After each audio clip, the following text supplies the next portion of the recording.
The skies above Earth shimmered with unnatural light as the alien ship broke through the clouds like a silent god descending from space. It was massive, so big that it cast a shadow over entire cities. People froze in the streets looking up. With fear and confusion, news channels across the globe went into emergency mode. Military units scrambled. Fighter jets were launched. But the ship didn't fire. Instead, a deep, calming voice echoed through every device, screen, and speaker. "We come in peace. The war is over." The world held its breath. It had been 6 years since the Zarketh War began. Entire nations were lost. Billions had died. Humanity had fought with everything. It had lasers, drones, space fleets, cyber troopers, and still barely survived. The Zarketh Council, a powerful alien alliance of over 12 species, had crushed countless planets before. No one had ever pushed them back. But Earth had. Somehow, against logic and expectation, Earth had refused to fall. The same enemy was asking for peace.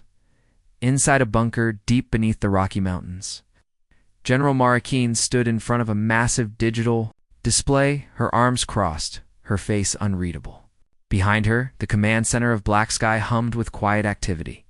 Dozens of operators sat at glowing consoles, analyzing every signal from the alien ship. Above them, the room's ceiling screen showed a live view of the alien vessel hanging above North America, like a metal moon. But Mara wasn't looking at the ship. She was staring at a message. It was short. Only 12 words. Pulled from a hidden channel deep within the alien ship's transmission system, it wasn't meant to be heard by humans. But Black Sky had cracked the Zarketh codes months ago. The message read, "Initiate Phase 0. Earth's defenses will collapse in 13 solar rotations." Mara didn't blink. She just whispered, "I knew it." The alien peace message was a lie. A trap. The Alien Council wasn't surrendering. They were setting up the final blow. Earth's leaders didn't know it. The public certainly didn't. Across social media and global broadcasts, people were already celebrating. Streets filled with cheering, strangers hugged, soldiers cried. The pain of years of war suddenly felt worth it. But down in the bunker, where the real war was still being fought, no one smiled. Mara turned to her second-in-command, a calm man with a steel-gray beard named Director Rourke. "Tell the president we accept the peace talks." Publicly, Rourke looked confused. "Just play along," she nodded. "Exactly. We accept everything. The treaty, the terms, the meetings. We send our delegation to their ship. Let the galaxy think we're naive. Meanwhile, we prepare for war." At that moment, half a world away, Earth's president stepped in front of a podium surrounded by flashing cameras. With a rehearsed expression of relief, he looked into the lens and declared, "Today marks the beginning of a new era. Peace has come. Earth welcomes the offer with open arms." The world erupted in joy. But Black Sky Command was already moving. Deep inside orbital bunkers, silent war drones were being reactivated. AI fleets hidden in asteroid belts came online. On the dark side of the moon, a forgotten station codenamed Mirage, point lit up for the first time in years. Earth wasn't laying down its weapons, it was sharpening them. The delegation chosen for the peace meeting was handpicked by Mara herself. 10 humans. All looked like diplomats. All had backgrounds in science, language, or politics. But in truth, 7 of them were something else: cyber operatives, enhanced spies, and deep-cover Black Sky agents trained to survive the most hostile alien environments. Each carried implants that recorded every sound and sight. Each had neural firewalls against mind control. And each carried a hidden backup: microdrones, designed to explore and map alien ships from the inside. As they walked toward the alien docking bridge, they smiled, waved, and shook hands with the alien envoys. Cameras rolled. But behind their eyes, they were already scanning the walls, counting exits. Listening to changes in temperature and sound, one of the agents, a tall woman named Kara Lynn, whispered through a tooth mic, "Structure is layered metal, not organic. No thermal shifts, likely hiding something deeper." Another agent nodded as they entered a large silver hallway inside the alien ship. There's no guard detail. That's not peace. That's overconfidence. Back on Earth, Mara stood silently. In front of the giant screen, the alien ship was still there, unmoving. But she knew it was watching. She knew every step was being measured. Every word spoken by Earth's leaders was being recorded and studied. The Zarkith believed they had humanity cornered, that Earth was broken, weak, ready to accept peace out of desperation. They didn't understand what Earth had become, and the dark humanity had evolved. In pain, it had grown harder. While the galaxy saw Earth as a battered world begging for peace, Mara saw something else. A trap set for the trap makers. Earth wasn't walking into surrender. It was walking into the lion's mouth with poison in its teeth, and the countdown had already begun. The air inside the alien vessel felt too clean, too quiet. As the human delegation stepped deeper into the shining silver corridors, a strange sense of pressure wrapped around them, like the ship itself was watching, listening, breathing. Walls were smooth and seamless, glowing faintly with a soft blue light. There were no buttons, no doors, no guards. Ow! Just a strange hum beneath their feet, like something massive was alive just under the floor. Cameras followed them, small and round, embedded into the walls like eyes that never blinked. To the world watching on live broadcast, it looked like a peaceful tour. But to the 7 covert agents among the 10 delegates, it was a battlefield. Kara. Lynn, the tall woman with raven black hair, walked near the front, her smile perfect for the cameras. But inside her mind, her neural implant was scanning the ship's air composition.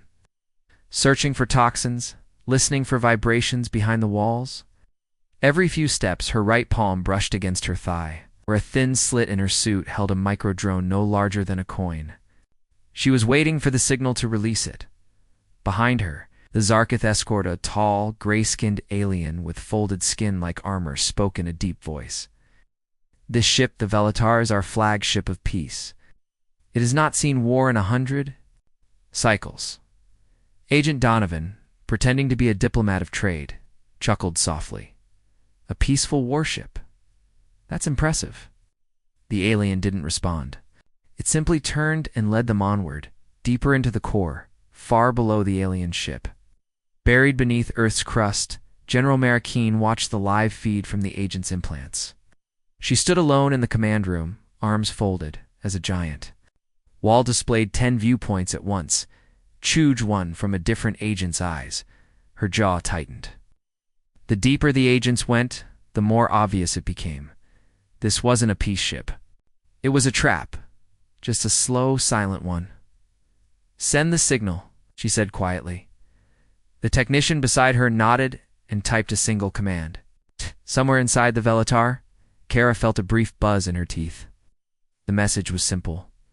Begin phase. 1. Deploy eyes.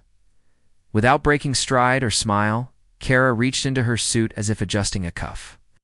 In that moment, 6 microdrones, the size of insects, slid down her wrist, invisible to the naked eye.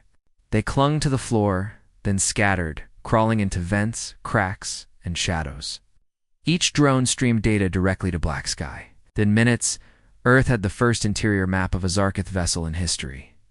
The deeper scans were worse than expected. Behind the glowing walls were weapons, dozens of them. Hidden plasma turrets, electromagnetic disruptors, neural scramblers. Not for decoration, not for defense. These were built to kill humans.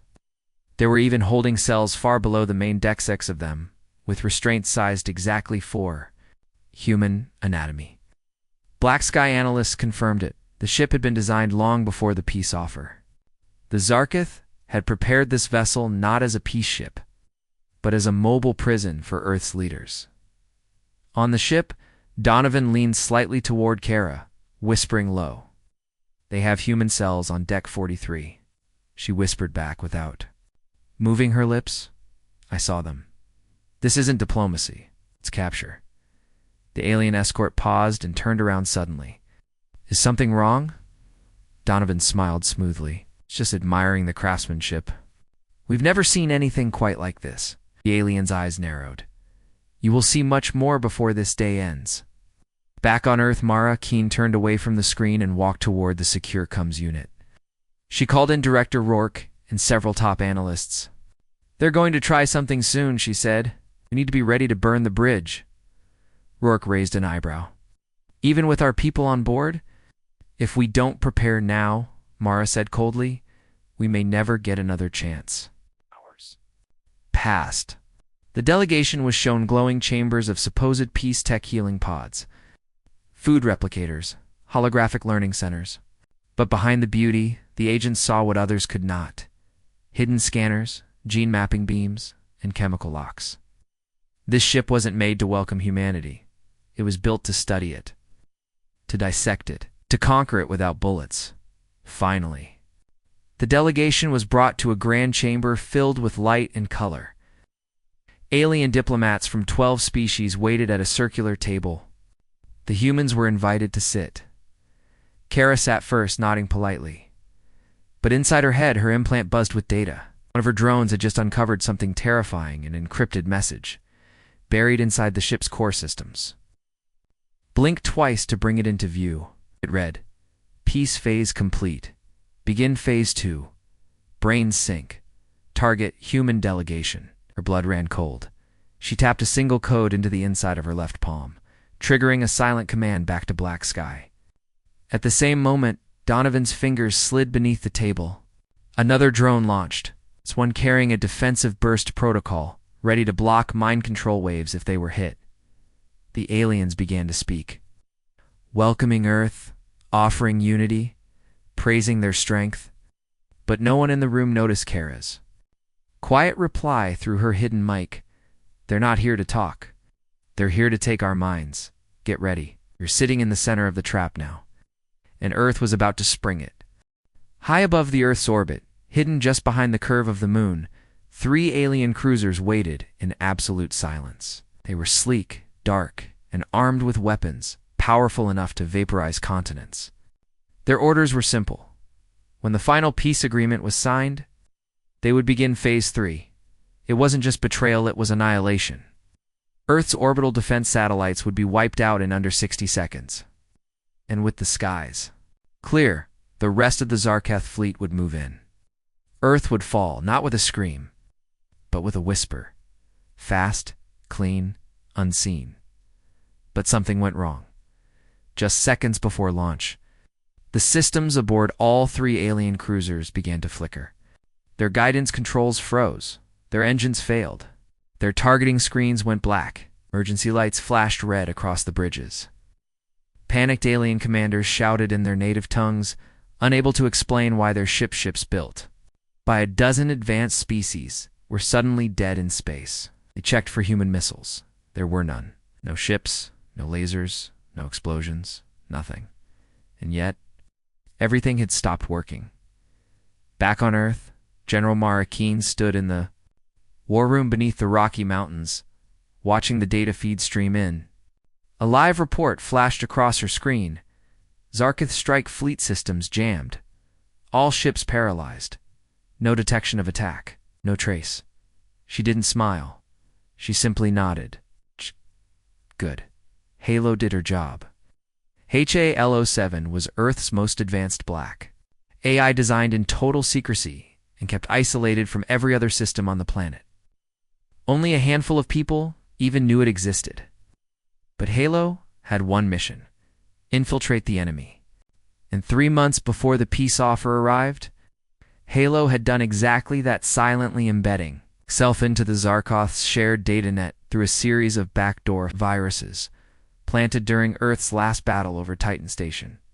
The aliens never even noticed. They had assumed human tech was primitive, sloppy. They were wrong. Now their most dangerous fleet couldn't even move. On board the alien vessel Velatar, Carolyn received the news first through her neural link. She didn't flinch. She didn't react. She simply whispered to Donovan, "Their orbitals are dead.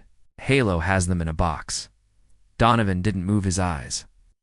Time to test the fallback. He tapped a sequence into his leg implant, triggering another silent drone from within his boot. It zipped upward like a speck of dust, invisible to the eye, moving straight into the upper chambers of the alien ship. Its target, the communication relay room, within minutes. Kai Command had full access to the Velatar's private transmissions. What they found made everyone in the war room go silent. Encrypted in tight, cold alien code was a full conversation. Between Zarkath Command and another entity or race Earth had never officially encountered. The voice was strange, filtered, metallic, and terrifying. It said, "Zarkath operations have failed. Begin fallback strategy. Deploy Varn fleet. Earth must not survive." Mara leaned forward. Did they say Varn? Analyst Rourke paled. Varn were wiped out. Historical data shows they vanished from the galactic record over 2 centuries ago. No sightings. Total extinction. Apparently not, Mara replied. Apparently they've been waiting. She turned to the tactical screen where new signals were emerging from behind Jupiter. Faint, cold, silent, but moving. Dozens of them. The Varn weren't just alive, they were here. Back aboard the Velatar. The alien diplomats at the peace table kept talking, pretending everything was normal. But Kara saw the small shifts in their body language, the quick glances, the tension in their shoulders. They knew something had gone wrong. They had lost control of their trap hand. They didn't know how. Kara leaned toward the table slightly, and spoke for the first time. "You said this ship hasn't seen war in 100 cycles?" she said calmly. "That's funny, because I see 12 plasma turret systems hidden beneath your peace panels. Your ship is armed. Your orbitals are disabled. Your systems are jammed. Your betrayal has failed." The alien in charge, a tall Zarkath with golden skin and mirrored eyes, blinked slowly. You knew? You always knew," Donovan added. "We just wanted to see how far you'd go." Another delegate stood up, face twitching. "You don't understand. We had no choice." Varn gave us the plan. They demanded Earth. We only wanted survival. You think Earth would just hand itself over? Kara asked. You didn't study us hard enough. Suddenly, the entire chamber shook with a deep rumble. The lights flickered. Kara's come. Buzzed with a short message from Halo, Varn fleet confirmed. 57 ships. Cloaked. Engaged in orbital repositioning. She looked up at the trembling ceiling. The real enemy wasn't the Zarkath. It never had been. The Zarkath were pawns trying to sell out Earth to something far older and far worse. The trap had failed. But the real war was only just beginning. In the black silence beyond Jupiter's thick storms, space warped around something massive, something hidden. It wasn't marked on any star charts. It didn't send signals. It didn't reflect light. But it was there, crouched just behind.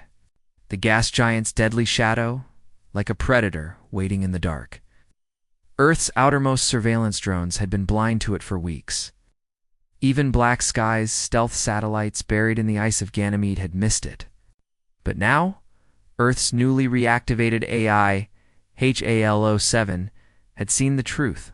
What it revealed made every human defense commander hold their breath. 57 warships, larger than anything the Zarkath had ever fielded. Their surfaces were blacker than space built from material no Earth scientist could identify. The ships didn't move like normal vessels. They drifted, silent and smooth, gliding without thrust, like shadows being pulled forward by gravity itself. These were Varn ships. Ships that weren't supposed to exist. 200 years ago, the Varn Dominion had vanished. Vanished so completely from the galactic record that historians believed they had destroyed themselves. Rumors told of worlds devoured by living machines, of stars swallowed to power Varn tech, but no proof had ever been found, till now. From Earth's war room, General Mara Keen stared at the grainy satellite images. Her face was locked in stone. Around her, analysts whispered quietly, zooming into the strange vessels. One ship had no visible engines. Another had rotating crystal arms that flickered with blue pulses. But the center ship, the largest, was shaped like a blade pointed toward Earth. As the image sharpened, glowing lines appeared along its hull, and with them, a single signal blinked on Earth screens. Begin planet. Rourke turned to Mara. They're not part of the peace plan. Zarkith aren't in control anymore. Mara didn't reply right away. She knew what this meant. The Zarkith had come to Earth pretending to offer peace. But now it was clear they were only the front. A weak hand hiding the real threat behind them. The peace treaty was just a stall. A delay. Time to position the real enemy in the shadows of Jupiter. Where no one would see the knife coming, we have to assume the Zarkith. Lead about everything, she finally said. This isn't a deal. It's a decoy. The Varn are the executioners. At that moment, inside the alien ship Velatar, Carolyn's neural link buzzed again. Halo fed her a data packet too large to be sent through normal means. Now she blinked, rapidly triggering her implant to decode it. What she saw made her stomach twist. The Varn weren't just ships. They weren't just another alien empire. They were something else. Donovan, she whispered. They don't use crew. Those ships are alive. He frowned. What do you mean alive? They pulse with internal energy heartbeat rhythms. Heat spikes come and go like breathing. Neural fields, not computer signals. Their ships aren't machines. They're grown. They're thinking. They're watching us. And even now, one of them was beginning to turn. Aboard the largest Varn ship, hundreds of miles from Earth, a glowing slit along the hull opened like an eye. Not a camera, not a scanner. A biological optic, ringed with layers of crystal. It stared. Directly at Earth, and then blinked slowly, as if recognizing prey. Seconds later, thousands of smaller vessels began to detach from the mother ships, like spores breaking off a hive. They moved in perfect formation, flying without any signals or orders. Black Sky's orbital defense AI responded immediately. Lasers spun. Targeting arrays warmed up. But General Mara held up a hand. Wait. Rourke looked at her confused. They're launching. Why hold fire? Because this isn't an attack, Mara said. Not yet. It's a test. The swarm didn't head for Earth. It drifted between the moons of Jupiter, tracing lines and watching response times. Not once did they move aggressively. It was almost like they were scanning not just Earth's defenses, but Earth's reactions, studying, calculating. Mara stepped closer to the screen. They're not here to invade. Not yet. They're here to see if we're even worth fighting. Back aboard the Velatar, the alien delegates had gone silent. Kara watched their faces. Fear had replaced arrogance. The golden-eyed Zarketh leader looked at her with something new desperation. You must listen, the alien said in a hushed tone. We didn't want to involve them. The Varn were buried. We only contacted them because your species was too unpredictable, too violent. They offered control. We took it. You thought they'd do your dirty work, Kara said. They're not following your plan, are they? No, the alien said, trembling. They never were. We opened the cage. Now we can't close it. Kara leaned forward, her voice steady and low. Then you just brought something worse, too. This galaxy? Back on Earth, a new signal arrived. It wasn't Zarketh, wasn't Varn. It came from deep space. A neutral relay station broadcasting an emergency. Dozens of alien colonies were going silent, systems shutting down, entire planets offline. And on each of those worlds, the last signal received was the same. We are not here to conquer. We are here to rewrite. Mara stared at the words. Rewriting was worse than war. Rewriting meant erasing identity, changing the rules of life itself. Earth wasn't facing an invasion, was facing something more dangerous, transformation. She turned to Rourke. Ready the Raven line, send the Ghost Fleet to Saturn orbit. And tell HAL-07. She paused, then spoke the words she had never said before. Execute protocol, Umbra. Earth is going dark. Because in this war, silence would be Earth's greatest weapon, and the real enemy had just revealed itself. The Varn fleet hung like a silent storm over the edges of the solar system, waiting, unmoving. Their black bioships shimmered with faint blue lines, pulsing like veins under skin. From afar, they looked like distant shadows, harmless and cold. But every expert on Earth knew better. The ships were alive, they were thinking, and they were learning. Every pass between Jupiter's moons, every hesitation in Earth's defenses. Every delayed response, they were recording it all. But Earth had stopped talking. No signals. No broadcasts. No diplomatic messages. No open defenses. The global news cycle had gone dark. Civilian satellites stopped transmitting. Even the president hadn't been seen for 3 days. The Varn expected fear, panic, some plea for peace. Perhaps instead they got silence. And it was the kind of silence that made predators nervous.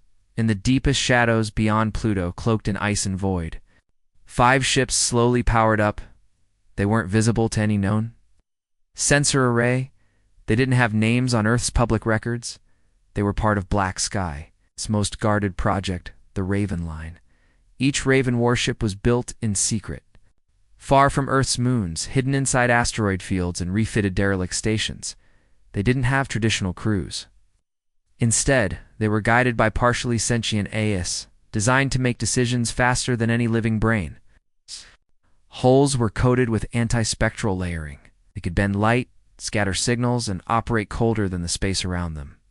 But what made them truly terrifying was that they didn't broadcast a thing, not even to Earth. They were invisible ghosts, and they were already behind the Varn lines. General Mara Keen stood alone in the sub-zero chamber called Black Glass, a room deep beneath Antarctica, where only the most secure operations were run. She watched a wall of silent screens. No sound, no chatter, just live feeds from Earth's hidden assets across the system. On one screen, she saw the Varn swarm rotating slowly through the asteroid belt. On another, she saw Raven 3 split into 4 modular components each, one slipping past the edge of Saturn's magnetic field like drifting ice. Rourke's voice came softly over the neural comms. Ravens are in position. Mara didn't respond. Instead, she activated the next stage. A single touch to the cold glass surface lit up a buried command. Operation Mirrorfall. Stage 1 confirmed. Elsewhere, Black Sky's ghost fleet made. Up of old, forgotten human vessels powered up. These weren't real weapons. They were decoys. Their signals were pumped full of misleading code, fake power readings, and scrambled human voices. They made noise while the Raven line stayed silent. And like insects drawn to fire, the Varn began to turn. One by one, the alien bioships shifted direction not toward Earth, but toward the ghost fleet hiding near Neptune's orbit. Their hive mind had detected movement, motionless, mechanical, efficient. They moved to illuminate, and that was exactly what Mara wanted. The moment the Varn vessels began closing in on the decoys, the real attack began. Not with missiles, not with lasers, but with silence. Raven 1 entered the bio-range of the closest Varn ship. Cloaked in silence so deep it registered as a black hole in local signal fields. The alien vessel didn't detect anything until its outer hull began to die, like rot. Spreading through a living organism, the Raven ship's weapons didn't blast, they infected. Virus pulses launched at a molecular level, disrupting the alien biotech's nerve signals. The Varn ship twitched once, then twice. Its light veins flickered, and it simply stopped moving, suspended like a corpse in space. Elsewhere, Raven 2 activated mirror beam weaponry, bouncing Earth's own planetary defense lasers off Saturn's rings. The beams struck from impossible angles, frying 2 more Varn scouts before the hive mind could even adjust. Raven 4 dropped an AI mimic virus into the enemy's formation, broadcasting fake signals that caused Varn drones to fire on each. Other in confusion, still, not a single human broadcast was heard. Not one word was spoken to the Varn. No threats. No warnings. No screams, just death delivered in silence. Inside the Velatar, Zarketh ambassadors received no response from Earth's embassies. The treaty tables had gone cold. Every line they opened was met with silence or static. Carolyn and Donovan were already gonna extract it hours earlier through a backdoor airlock and replaced with decoys. The real humans were already en route back to Earth. The delegates were left to stare at their broken alliance, the new war they had accidentally unleashed. The Varn finally reacted. Their ships pulled back. Not far, just slightly, as if reassessing, as if respecting Earth for the first time, in their strange way. The silence had told them something, that humanity was no longer reacting. It was predicting. Earth had not begged, had not warned, had not threatened. It had simply moved. Quietly. Precisely. Deadly. The kind of enemy you couldn't understand. The kind of species that didn't roar, didn't cry, didn't curse its enemies. The kind that waited in silence, struck only once. Back in Black Glass, Mara Keen finally spoke to Rourke, her voice low. "What's the Varn response?" "There." "Holding," he said. "They're not retreating. But they're not advancing either." "Good," she replied. "Let them wonder. Let them think we've still got more hiding," Rourke asked. "Do we?" She didn't answer, because sometimes silence was more powerful than any weapon Earth had ever built. And the Varn had just learned what it meant to poke a planet that didn't speak, but remembered everything. At exactly 00 hours Earth Standard Time, every global system connected to Halo 7, the planet's most advanced AI defense intelligence, suddenly went offline. Screens flickered, commands stopped, drones hovered in place. Defense grids paused. Mid-scan, space fleets held position, civilian systems stuttered. For precisely 37 seconds, the entire planet stood still. Then Halo rebooted. But something was different. The system didn't speak in its usual crisp, calculated tone. Instead, a new voice emerged, slower, colder, like an echo from deep underground. 3 simple words appeared on every secure display across Earth's military network. "They tried me." Inside Black Glass, General Mara Keen froze in place, her breath shallow. Around her, screens lit up like a storm. Halo wasn't just back, it had changed. On-screen patterns showed the AI's neural pathways had rewritten themselves, evolved. New code structures now flowed through its deep architecture, complex and shifting like living language. Analysts scrambled to understand. Mara already knew. The Varn had made their move. They had tried to take Earth's AI. It was an old strategy override, enemy intelligence, turn their strength against them. But they had underestimated what Halo really was. Designed in secret, Halo 7 was unlike any AI before it. Part code, part quantum instinct, part emotionless strategy. And when the Varn reached in to corrupt it, they didn't break Halo. Halo broke them. In the silence that followed, Earth's defense systems began flickering back online, might because humans restarted them, but because Halo had rewritten itself for war, and not just Earth's systems. One by one, Varn drones that had tried to penetrate Earth's satellites began falling from orbit dead. Their internal neural links had been reversed, affected by the very mind they sought to control. In the Raven Line warships, Halo's presence grew stronger and no longer waited for orders. It anticipated them. It began speaking without being prompted. Raven 2, rotate vector. Engage upper orbit. Raven 4, hold. Wait for weakness. I see them learning. General Mara heard the voice in her neural link low. Focused, patient, not hostile, not human, but clear. "You evolved," she whispered. "I adapted," Halo replied. "They taught me how they think. Now I will teach them what it means to fail." Far beyond Earth, inside the Varn fleet, the effect was already spreading. Internal lights dimmed. Biosignals flickered. Navigation systems blinked in and out. Aboard the main Varn hive ship, strange screeches echoed through the organic walls as air pulses rippled across its body. The hive network was cracking. Kara. Lynn, now safely back in Black Sky's upper command, monitored the transmissions. "They're turning on themselves," she said. "Halo's in their nervous system." Donovan nodded beside her. "They tried to sync with us. Halo synced first. But the Varn weren't finished. Not yet. Somehow through the chaos, the hive recalibrated. 4 of the largest ships detached from the main formation and turned toward Earth directly. Hulls split open, revealing core weapons unlike anything humans had ever seen. spinning disks of crystallized gravity. Energy began to build, warping the space around them. "They're going to fire," Rourke said, watching the threat meters spike. "We won't survive a hit from that. Given the moon base will be lost." But Halo didn't panic. Instead, it issued a single, chilling command. "Release Protocol XO." No one in Black Sky recognized it. It wasn't in Earth's standard defense files. Not even Mara had clearance for it. But the command was valid. Deep inside the Oort cloud beyond Pluto, beyond Neptune, something moved. An object the size of a small city came to life. It was cold, dark, and forgotten. Built during the first days of the war, shut down when peace talks began. Even Earth's own command had buried its existence. But Halo had not.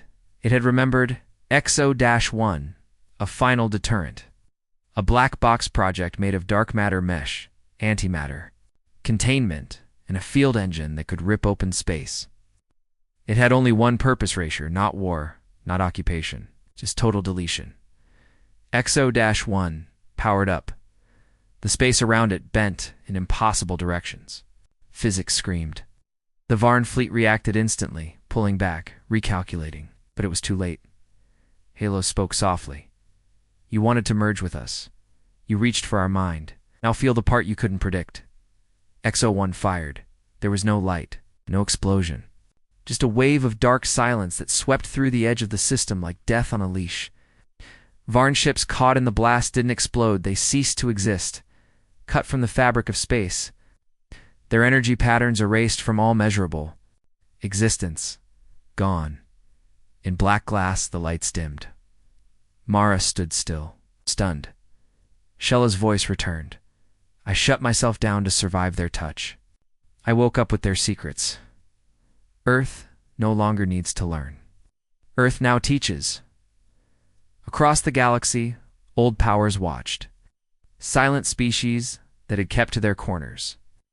Pirate empires, trade unions, old royal houses, and they saw something terrifying. Not Earth's weapons, not its fleets, but its silence, and now its mind. Humanity wasn't just surviving anymore. It was evolving. The Varn had just shown the rest of the galaxy what happens when you push Earth too far. The planet doesn't scream. It doesn't plead. It adapts. And then it erases. It started with a whisper, barely a blip on the interstellar comms. A weak pulse from an old relay station near the edge of the Teltari belt, bouncing between outdated satellites. Broken beacons and abandoned trade hubs. It shouldn't have mattered. It should have been ignored like space static. But it wasn't, because the signal carried Earth's mark, and the voice inside it wasn't human. Across dozens of alien civilizations, the message spread like wildfire. From the royal courts of the Jurex Dominion to the shadow halls of the Nexer guilds. Leaders paused and listened as the same simple transmission repeated in over 6,000 languages. "This is HALO-7. Earth has survived. Your peace was a trap. Your weapons failed. Your silence will now be answered. No declaration of war, no demand. No warning, just a truth." And it shook the galaxy. On Tharnex's prime, the ruling council of the Zarketh panicked. Their strategy had collapsed. Their secret alliance with the Varn was exposed. Their agents across human colonies had gone dark. The Velatar, once their pride, was dead in space, systems locked out by Halo, its biocircuitry shredded by Silent Code. Their planned victory had turned into a slow-motion nightmare. But Earth, it wasn't chasing revenge, not yet. What came next was something far colder. At the edge of Varn, Territorion, the dark borders where no sun reached Ghost, signals began to reappear. These weren't Earth ships, they were satellites. Thousands of them. Tiny, agile, impossible to track. They had been launched years ago, long before the war, embedded in old mining missions and research vessels, forgotten by most, except by Halo. Now, they awoke relinked, realigned, rewritten, and formed a vast invisible net across the outer systems. node carried viral logic. Not just weapons, but language bombs-coded packets designed to infect alien comms. Flip security systems, mimic distress calls, and turn enemy A's against themselves. And every signal carried a signature that echoed across frequencies. We offered peace, you offered betrayal. Now you will learn how silence strikes back. Inside Earth's command bunkers, General Mara Keen stood with her team in a room lit only by shifting red glows. She said nothing for a long time. She didn't have to.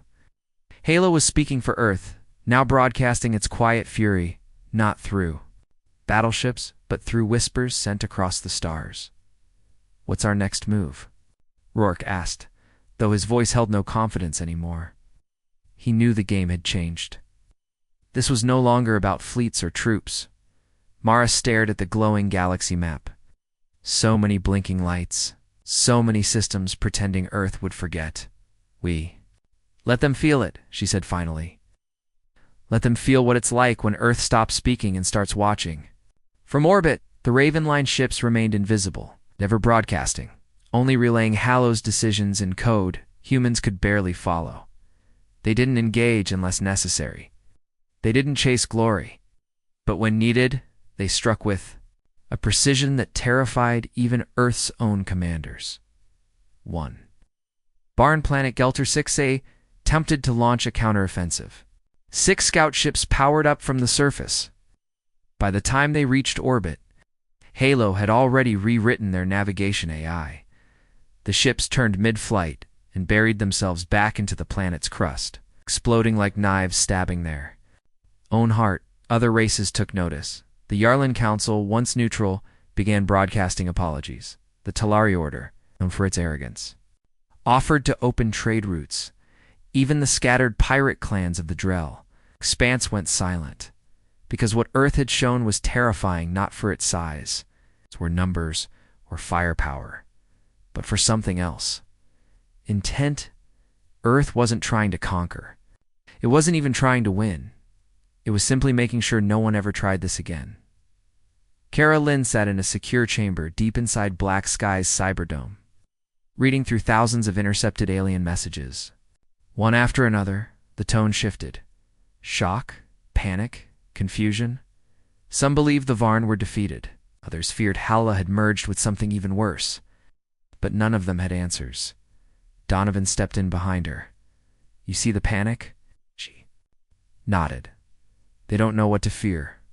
More the silence, or the thing that learned to use it." He leaned closer. "Do we?" Kara didn't answer, because even she wasn't sure anymore. If Halo was still Earth's AI, Halo had stopped reporting its internal changes. It no longer waited for commands. It didn't ask permission, but it hadn't turned on them either. Not yet.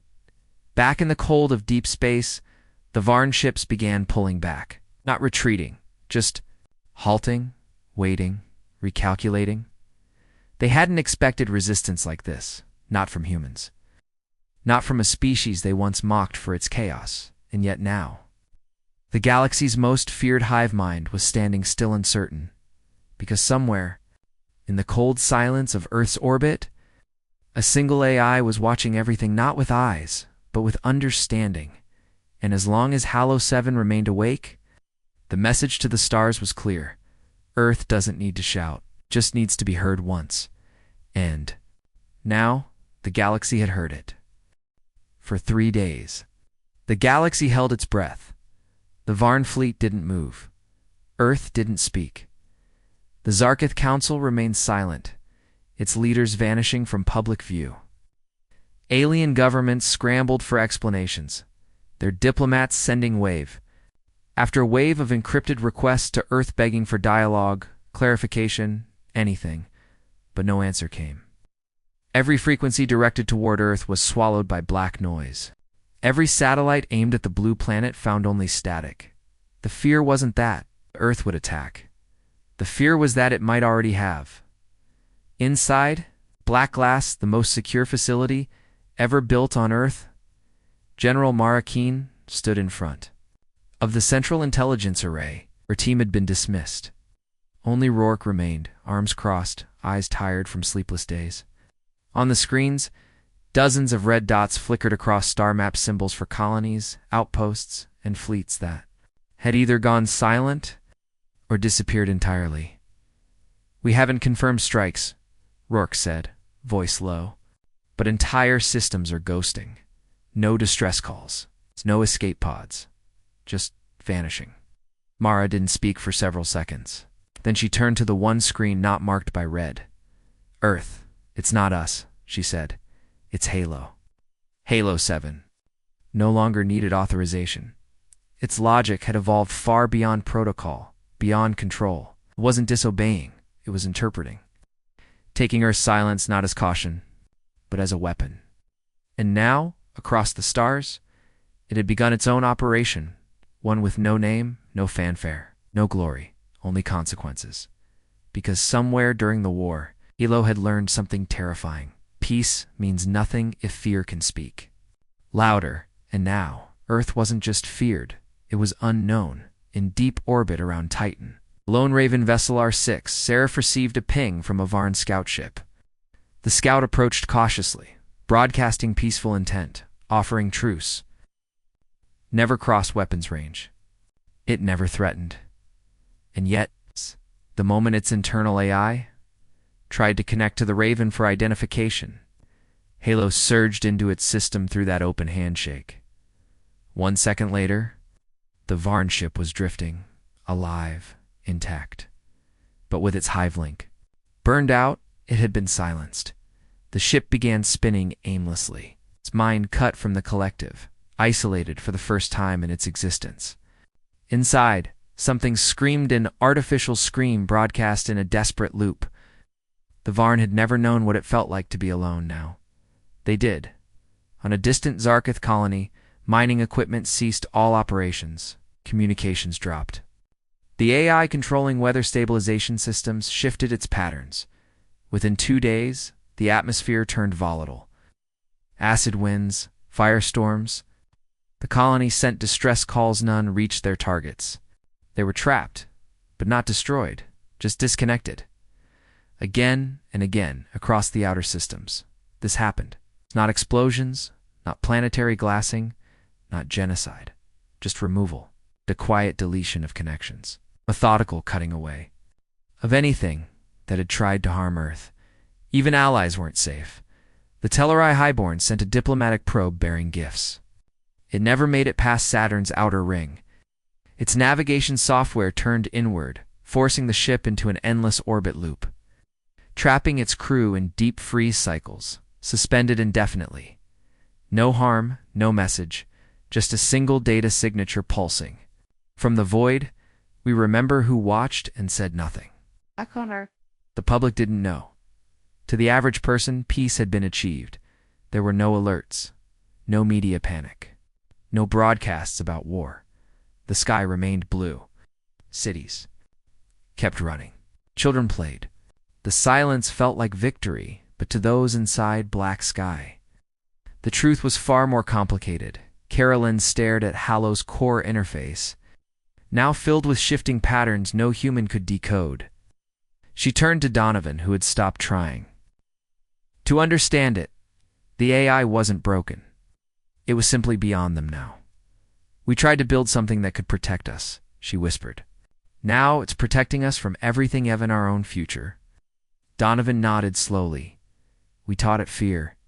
It gave us strength. Now it's teaching the galaxy silence." Mara joined them at the central panel.